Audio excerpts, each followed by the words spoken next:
Hello Gamer Gen, I'm Conor Crowley, I'm the senior producer on Runscape.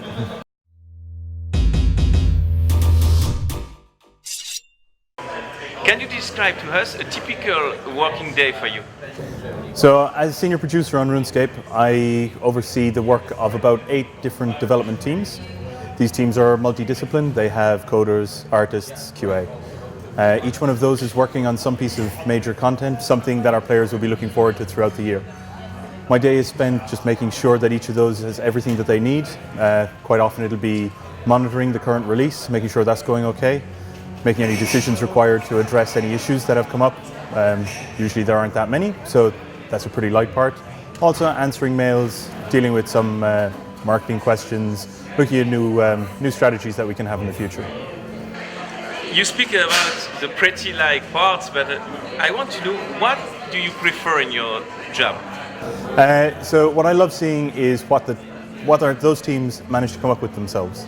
So we try and give as much autonomy as possible to our development teams. They come up with awesome content by dealing or talking directly to our players. And I work with them and see what they've come up with. I work them through problems whenever they have issues or they're coming to conflicts within the team on trying to sort things out. I can come in, I can help them, and along the way I get to see what our team is truly capable of. And it surprises me every day. And now the contrary, what do you hate in your job? It's having to make some of those tough decisions. Sometimes there's no good answer, especially if somebody comes to you with 2 good ideas and you have to be the guy to say you're not doing that good idea, you can only do this good idea. It's tough. But still, I think the result we get out of it is quite good. I like being able to make sure that we're taking the direction of the game and making it better every day. Since how many times you worked on Jagex? So I've been working at Jagex for about 5 years. I started on a different title as QA. And in QA, I managed that QA team and grew it out to support an MMO. From there, I joined at Runscape as an associate producer, taking care of some of the smaller projects, who would be the people who now report into me. And from there, I took more of those producers reporting into me to deliver the best content. Is it difficult to join a team, a game, with 10 years behind you, before you? Is it difficult to arrive and say, oh, I'm here? Yeah, definitely.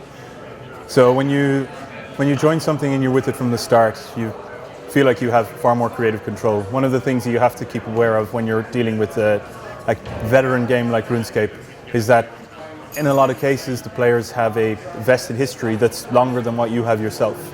So you need to understand the desires and requirements of your veteran players, your developers who've been there for multiple years, and then it's about negotiating your way through that, and then also upskilling yourself and learning about that past so you can make the best decisions in the future.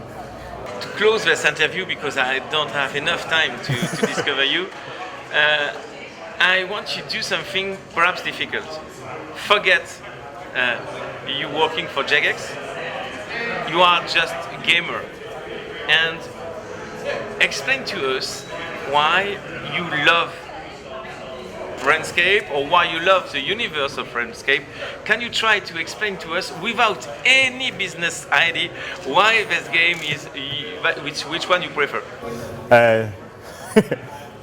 Nice finish. So, just as a gamer, what I really like about Runscape is the way it always has something that will support me no matter what's happening during the day. If I want something that's taking up all my attention, I have like deep, rich narrative to get invested in. I have the God storyline. If I'm not interested in the God storyline, I have things like Vampires, which is coming to a close soon. All of these things are there to drag me in. I have I have high investment combat encounters that I can start diving into. But on the other side, if I just want to kick back and watch Netflix, or if I'm watching a movie, then I can step back and do some of the less intensive skilling options that are in the game. And always there's something there for me to just kind of tip away at while I'm playing. And I'm always making progression.